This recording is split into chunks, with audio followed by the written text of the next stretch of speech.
Hello po, I just started using MyFitnessPal. My calories per day is 1 to normal po bang madagdagan yung calories kapag nag-add ng exercise activity? Ayan, sobrang dami nagtatanong sa akin regarding this. Pero ang sagot dyan is yes, normal na madagdagan yan. Pero hindi ayan yung susundin nating calories.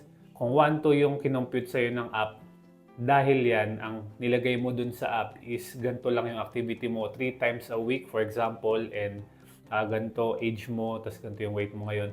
Kung 1 to yung kinompute sa'yo ng app, ay yun yung kailangan mo. Pag naglag ka kasi ng exercise, gagawin mo lang yan. Pag more than yan dun sa dineclare mo nung una. For example, 3 times a week yung dineclare mo dun nung una. Tapos ngayon, sumobra ka ng exercise, naging 4 times or 5 times, dun ka lang maglalagay ng exercise.